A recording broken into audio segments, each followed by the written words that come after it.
우리가 올림픽 경기를 종종 보잖아요. 그러면 올림픽 경기에서 좀 승리를 거둘 때 이렇게 말을 합니다. 우리가 해냈다. 우리가 해냈다.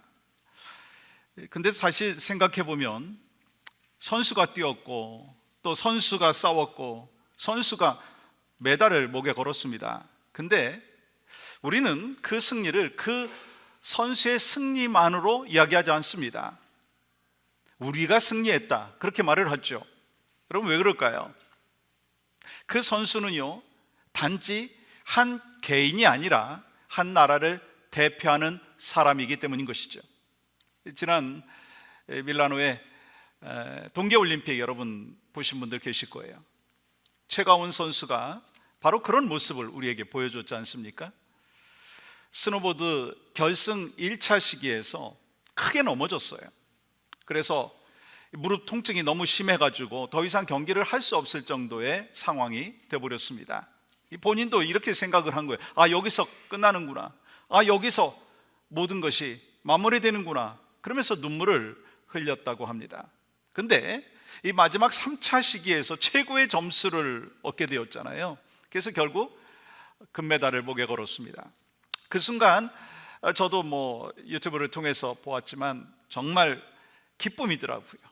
정말 내가 해낸 것과 같은 그 기쁨이더라고요. 여러분, 왜 그렇습니까? 그는 혼자 뛴 것 같지만 혼자 뛴 것이 아니라 대한민국을 대표해서 그 자리에 섰기 때문이다라고 하는 것입니다. 지금 우리가 이 최가운 선수의 이야기를 통해서 보는 것은요, 단순한 스포츠 이야기를 제가 하자는 것이 아닙니다. 한 사람이 우리를 대신해서 뛰었어요. 한 사람이 우리를 대신해서 때로 넘어지기도 하고, 또 한 사람이 다시 일어서 가지고 결국 승리의 자리에 선 그 모습, 그 대표라고 하는 그 원리가 우리의 삶 가운데도 적용되어진다는 사실을 말씀드리려고 하는 것입니다. 바로 이 원리를 성경은 우리에게 더 깊고 본질적으로 말씀을 하고 있습니다. 오늘 함께 나누는 이 로마서 5장의 말씀을 보면 인류에게 두 대표가 있다라고 하는 사실을 보여주고 있습니다. 한 사람이 누군가요? 아담이에요. 또 한 분이 누구십니까? 예수 그리스도이십니다. 그리고 내가 누구 안에 있느냐에 따라서 내 삶의 결과가 완전히 달라진다라고 하는 것을 말씀하는 것이죠. 그래서 오늘 우리가 말씀 앞에서 붙잡아야 될 질문은 바로 이것입니다. 지금 나는 누구 안에 있는가라고 하는 거예요. 여러분한테 한번 좀 질문해 보겠습니다. 여러분은 지금 누구 안에 계십니까? 여러분 누구 안에 계세요? 첫 번째, 우리가 오늘 내가 누구 안에 있는가라고 하는 것을 점검하는 과정 가운데 첫 번째 우리가 생각해야 되는 것은요, 아담 안에 있으면 죽음에 이른다라고 하는 것입니다. 아담 안에 있을 때 우리는 죽음에 이르게 되는데, 오늘 본문 12절에서 사도 바울이 이렇게 말을 하고 있습니다. 그러므로 한 사람으로 말미암아 죄가 세상에 들어오고 죄로 말미암아 사망이 들어왔나니 이와 같이 모든 사람이 죄를 지었으므로 사망이 모든 사람에게 이르렀느니라. 여러분, 중요한 거는 뭡니까? 죄가 여러 사람에게서부터 시작된 것이 아니라 한 사람 아담에서부터 시작되었다라고 하는 것을 말씀하는 것입니다. 여러분, 아담이요, 단순한 개인이 아니었습니다. 인류의 대표라고 하는 것입니다. 그래서 그가 넘어졌을 때 그 결과는 그 한 사람으로 끝났습니까? 아니라는 것입니다. 죄가 들어왔죠. 사망이 들어왔죠. 그리고 그 영향으로 모든 사람에게 미치게 되었다라고 하는 것입니다. 우리는 보통 이렇게 생각을 합니다. 내가 조금만 더 정신 차리면 될 거야. 내가 좀 더 열심히 하면 될 거야. 내가 좀 더 잘하면 될 거야. 근데 여러분, 실제 삶 가운데 우리가 어떻습니까? 주일에 은혜 받죠? 말씀을 통해서 도전을 받고 또 결심을 합니다. 이제 정말 내가 말씀대로 살아야지. 내가 정말 달라져야지. 근데 월요일이 되면 또 무너지는 것이 우리의 모습 아닌가요? 기도하고도 또 넘어지고 회개하고도 다시 흔들리는 모습이 혹시 있지 않습니까? 그럴 때 우리는 이렇게 질문합니다. 왜 나는 이렇게 바뀌지 않는 거야? 왜 나는 이렇게 오래 신앙생활을 했는데도 불구하고 여전히 여기까지밖에 안 되는 거야? 여러분, 그것은요 단순히 어떤 습관이나 어떤 성격이나 의지의 문제가 아니라고 하는 것입니다. 우리는 보통 무너지는 이유를 이렇게 생각합니다. 내가 의지가 약해서 그래, 내가 좀 결단력이 약해, 내 성격이 좀 그래, 습관이 잘못되어서. 물론 그런 모습이 있을 수 있죠. 근데 바울은 더 깊은 곳으로 들어가고 있다고 하는 것입니다. 문제는 단지 내가 오늘 한번 실수하는 정도가 아니라 문제의 뿌리는요 내가 본래 아담 안에 있는 존재였다라고 하는 것을 말씀하고 있는 것입니다. 여러분, 이거를 이해를 하려면은요 대표라고 하는 개념을 알아야 되는. 예를 들어서 여러분 학창 시절을 한번 좀 떠올려 보십시오. 교실이 막 시끄러워요. 애들이 막 장난치고 막 떠들고 정신없어요. 근데 나는 조용히 공부하고 있었어요. 그때 선생님이 딱 들어와서 너희들 뭐 하는 거야? 다 일어나. 그때 여러분 마음이 어떻습니까? 나는 공부하고 있었는데. 억울하지 않습니까? 근데 결국 그 반 전체가 함께 책임을 지고 벌을 받는 그런 모습을 한번 좀 생각해 보세요. 아담이 바로 그런 존재였다는 것입니다. 그는 인류를 대표로 해서 하나님 앞에 섰고, 그의 실패는 단지 그 한 사람의 실패가 아니라 우리 모두의 실패가 되었다는 것입니다. 그러면 아담의 죄의 본질이 무엇이냐라고 하는 것입니다. 아담의 죄의 본질이 뭐예요? 단순히 선악과 열매를 따먹은 그 자체만을 이야기하는 것이 아닙니다. 그 죄의 중심에는요 이런 마음이 있었던 것입니다. 이런 선언이 있었던 것이었습니다. 하나님, 제 인생 제가 알아서 살겠습니다. 하나님, 제가 스스로 판단해서 살겠습니다. 하나님, 제 뜻대로 살겠습니다. 결국 죄가 뭔지 아십니까? 하나님의 자리에 내가 앉아 있는 것이 죄라고 하는 것입니다. 여러분, 그런데 이것이 아담만의 모습이냐라고 하는 것입니다. 여러분과 저의 모습 가운데 이런 모습이 있지 않습니까? 우리는 기도합니다. 근데 기도하면서 결국 내 뜻대로 되기를 원하죠. 하나님 앞에 모든 것을 맡긴다고 하면서 끝까지 내가 붙들고 있는 모습이 있지 않습니까? 문제가 생기면은요 믿음보다 계산을 먼저 하는 우리의 모습이 있지 않습니까?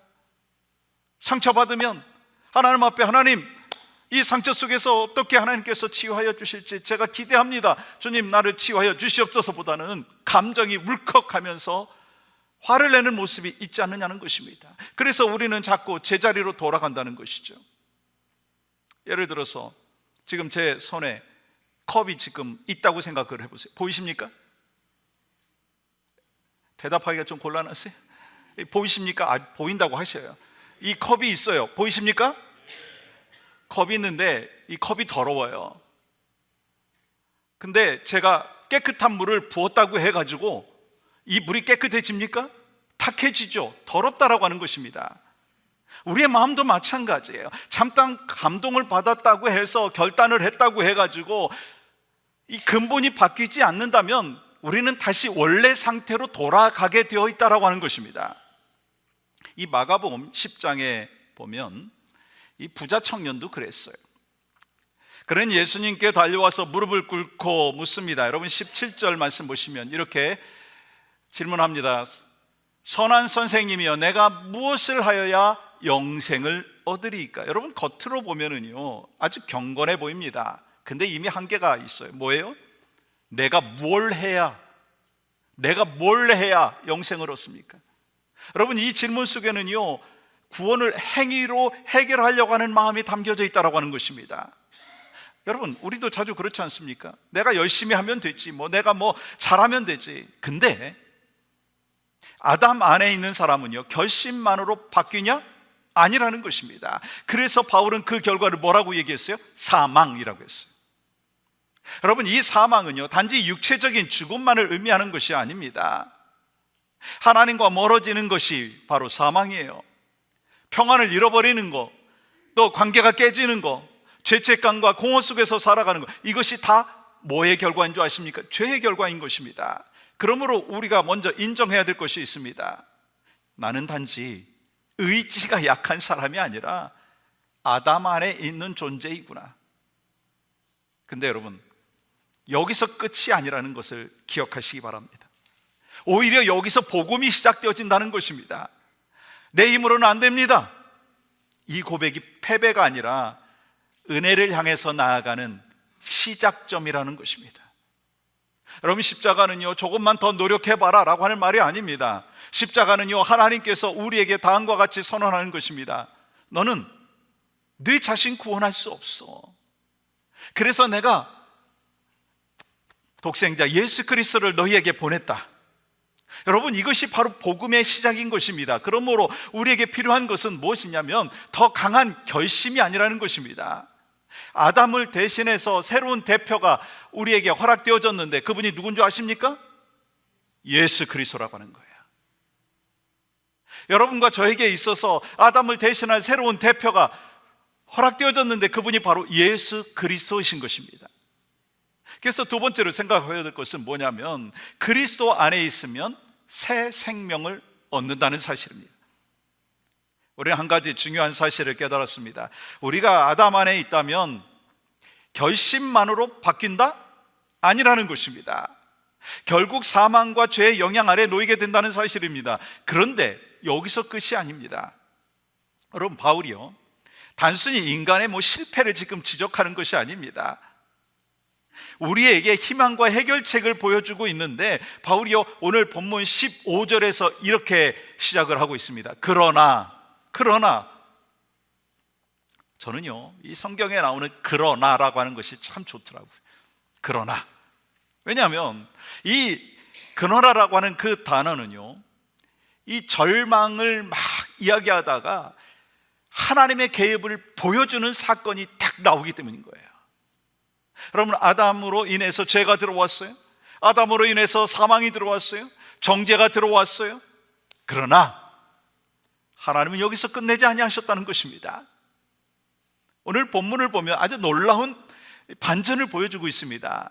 한 사람 예수 그리스도의 은혜로 말미암은 선물을 많은 사람들에게 넘쳤느니라 라고 말씀하셨어요. 여러분, 여기서 붙잡아야 될 아주 중요한 표현이 뭔지 아십니까? 더욱 넘쳤다라고 하는 것입니다.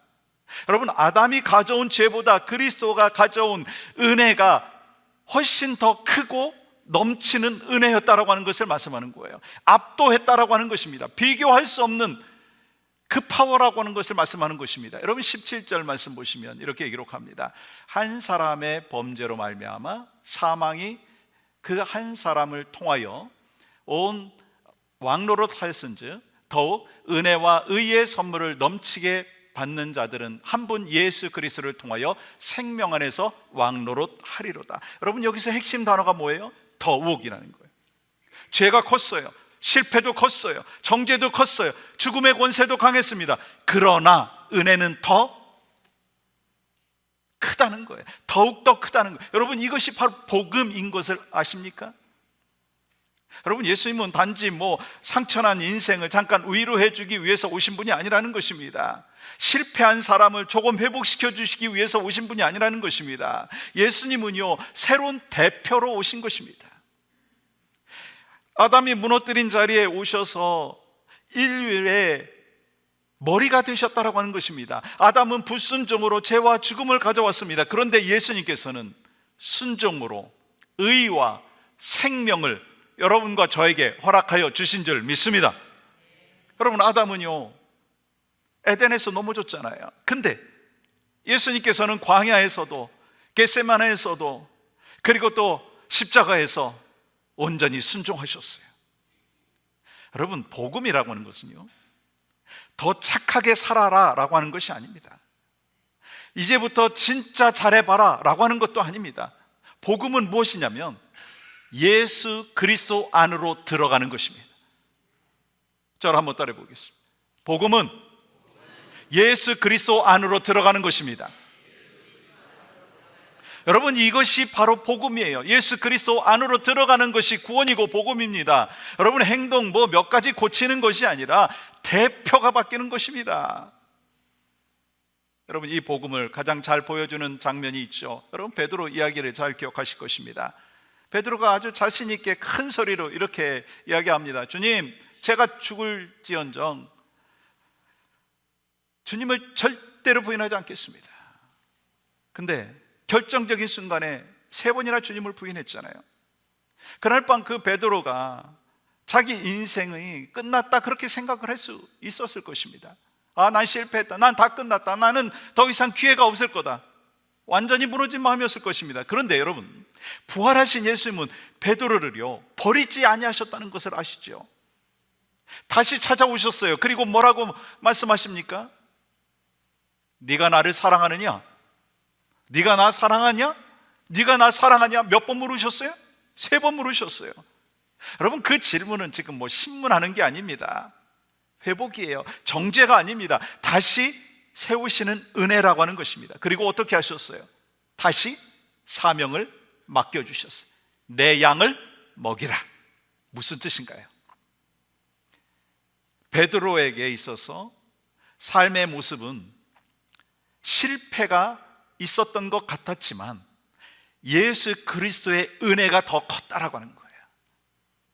여러분과 저의 삶 가운데도 죄된 모습이 있지만 예수 그리스도를 구주로 영접함으로 인하여 내 안에 하나님의 은혜가 들어와서 은혜 속에서 살아갈 수 있는 복이 주어졌다라고 하는 것입니다.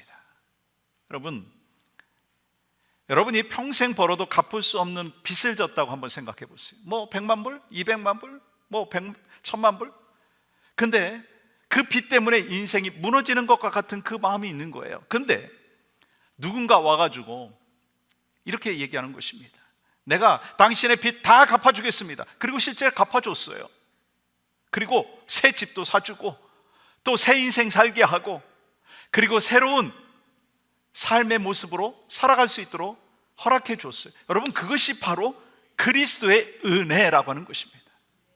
단지 죄책감만 지워지는 은혜가 아닙니다. 새 생명을 주시고 새 사람으로 살아갈 수 있도록 은혜를 베풀어 주신 분이 바로 하나님이십니다. 그러니까 우리는 다음과 같이 질문해 봐야 합니다. 나는 지금 단지 죄를 용서받은 사람으로만 머물러 있느냐, 아니면 새 생명을 가진 사람으로 살아가고 있느냐? 여러분 어떻습니까? 죄 용서받고 나 구원받았다, 거기서 멈춰 있습니까? 아니면 내가 새 생명을 얻은 자로서 은혜 안에 살고 있는가? 여러분 어떻습니까? 어떤 사람이요, 미국에서 불법 체류자로 살고 있었어요. 얼마나 불안합니까? 요즘 같은 경우는 마켓도 가기 힘들고 일하러 가는 것도 많이 불안할 거 아니겠어요? 언제 쫓겨날지 모르니까 자유롭지 못한 그 인생을 살고 있었습니다. 그런데 어느 날 그 사람이 영주권을 넘어서 시민권을 부여받았어요. 그 순간 뭐가 바뀝니까? 사는 곳이 바뀌나요? 아니더라고요. 능력이 갑자기 출중해지나요? 아니라는 거예요. 뭐가 바뀌었죠? 신분이 바뀐 것입니다. 그래서 이제는요, 쫓겨날 두려움이 아니라 미국 시민으로 살아가면서 보호받는 삶을 살고 있게 되는 것입니다. 여러분, 신앙은요, 조금 더 잘 살아보려고 하는 그러한 삶의 모습이 아닙니다. 뭐가 바뀌는 거예요? 신분이 바뀌는 것입니다. 우리는 아담 안에서 정죄 아래에 있었던 존재였지만 예수 그리스도 안에서 생명과 은혜 아래에 있는 존재로 이제 우리가 뭘 바뀌었다고요? 신분이 바뀌었다고 하는 것입니다. 여러분과 저는 더 이상 죄에 머물러 있는 인생이 아니라 바로 예수 그리스도 안에 머물러 있는 하나님의 사람이 된 줄 믿습니다. 우리의 삶을 대표하는 것이 아담이 아니고 우리의 삶을 대표하는 분이 바로 예수 그리스도라고 하는 것입니다. 그래서 아담의 삶을 쫓아가는 것이 아니라 예수 그리스도를 쫓아가는 삶이 바로 여러분과 저의 삶이 되는 줄 믿습니다. 그러면 이렇게 예수 그리스도의 은혜 안에 살게 되면 어떻게 됩니까? 세 번째로 나눠야 될 것은요, 은혜 안에 있으면요, 삶이 변화되어진다는 것입니다.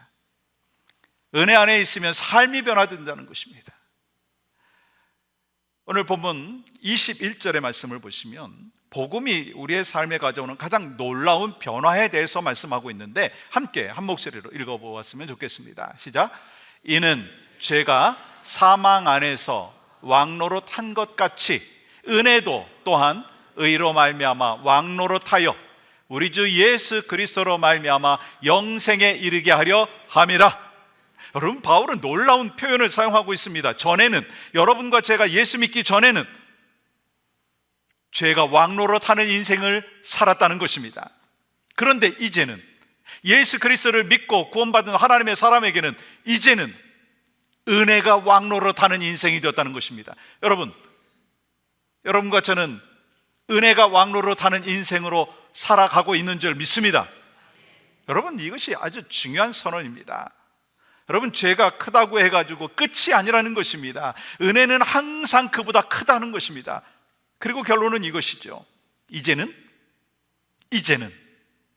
은혜가 왕노릇하는 인생을 내가 살고 있다는 것입니다. 은혜가 왕노릇하는 인생. 과거에는 죄가 우리를 끌고 다녔어요. 습관이 우리를 막 지배를 했어요. 감정이 우리를 막 흔들어 놨어요. 그런데 이제는 다르다는 거예요. 은혜가 왕노릇하는 인생이 되었다는 것입니다. 그래서 넘어져도요, 다시 일어설 수가 있습니다. 실패해도 다시 시작할 수가 있어요. 약해도 포기하지 않습니다. 왜요? 내 힘이 아니라 은혜가 나를 붙들고 있기 때문에. 은혜가 나를 붙들고 있기 때문에 이제는요, 우리의 삶을 다스리는 것이 더 이상 죄가 아니라는 것입니다. 은혜가 우리를 이끌고 다닌다라고 하는 것입니다. 정죄가 우리를 누르는 인생이 아니라 은혜가 우리를 이끌고 일으켜 세우는 인생으로 살고 있다는 것입니다. 여러분, 이 말은요, 예수 믿으면 절대로 실수하지 않는다, 그런 뜻이 아니에요. 다시는 넘어지지 않는다, 그런 말도 아닙니다. 이제 더 이상 죄가 우리의 최종 지배자가 아니라는 것입니다. 이제는요, 우리의 삶에 은혜가 더 큰 힘을 가지게 되었다는 것입니다. 여러분, 이 변화는 가장 먼저 어디에서부터 일어나게 될까요? 내 안에서부터 일어나는 것이죠. 또 어디서부터 일어나겠습니까? 가정에서 일어나게 되어 있어요. 목장 안에서 일어나게 되고요, 관계 속에서 일어납니다. 공동체 속에서 일어납니다. 뭐가 달라지죠? 생각이 달라지고, 말이 달라지고, 태도가 달라지고, 사람을 대하는 그 방식이 달라지는 것입니다. 예를 들어서 여러분, 죄가 왕노릇하는 가정을 한번 좀 생각해 보십시오. 죄가 왕노릇하는 가정.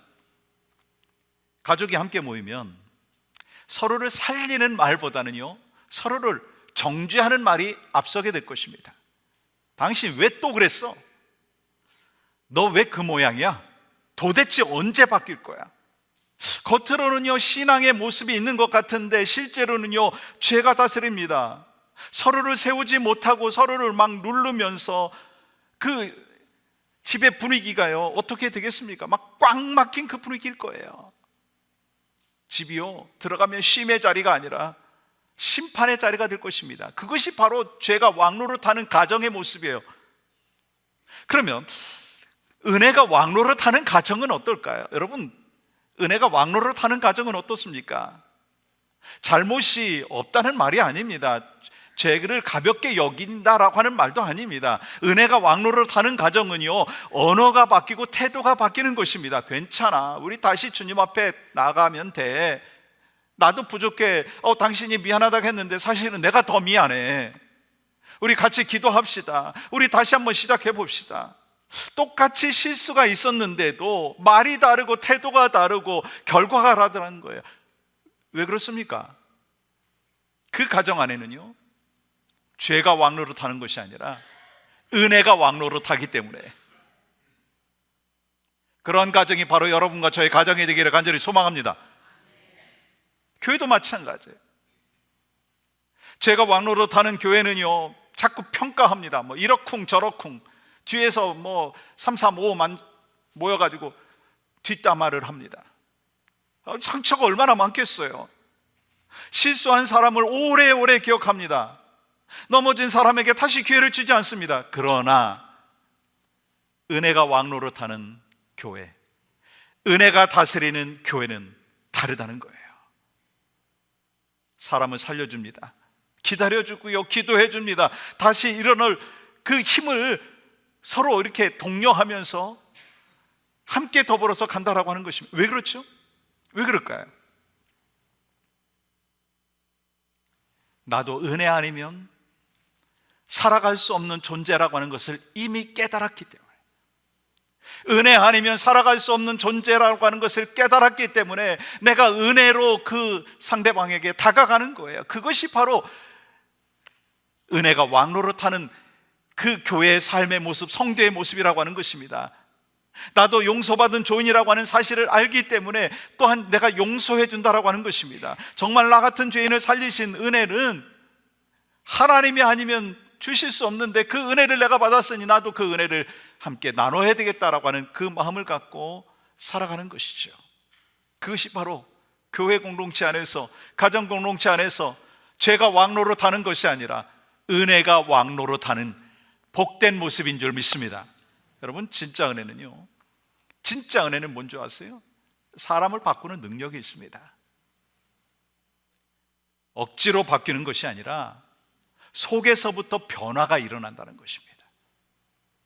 지금 제 오른쪽에 나무가 하나가 있어요. 한번 상상해 보세요. 보이십니까?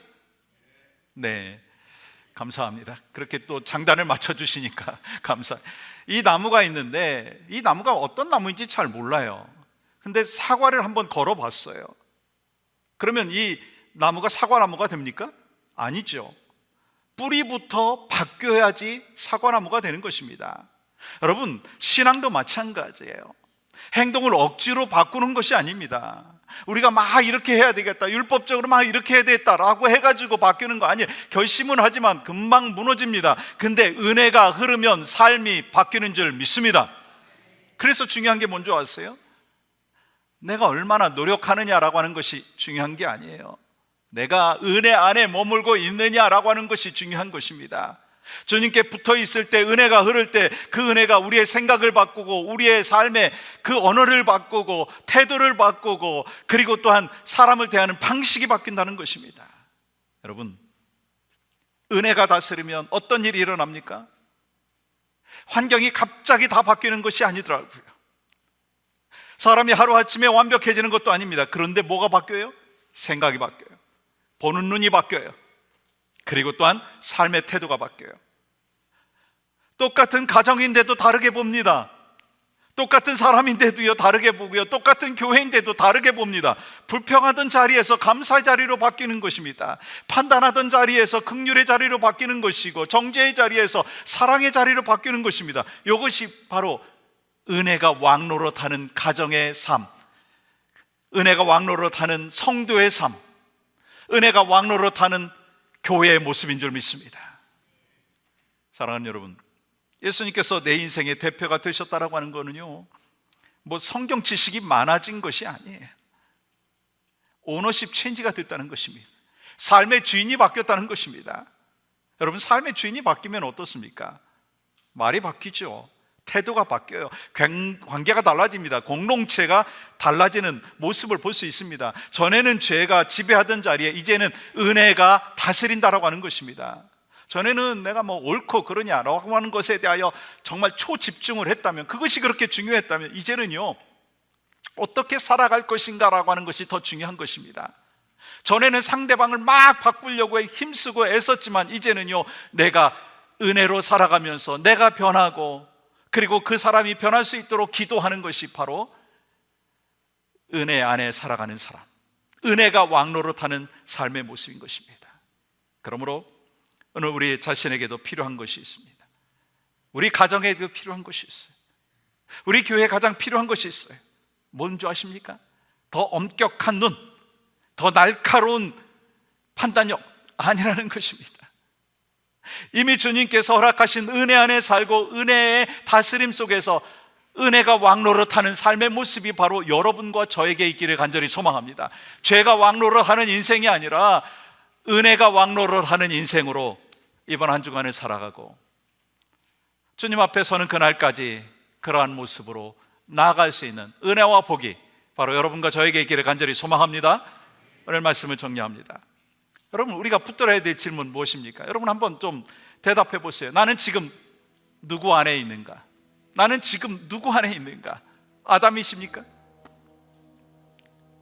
예수 그리스도이십니까?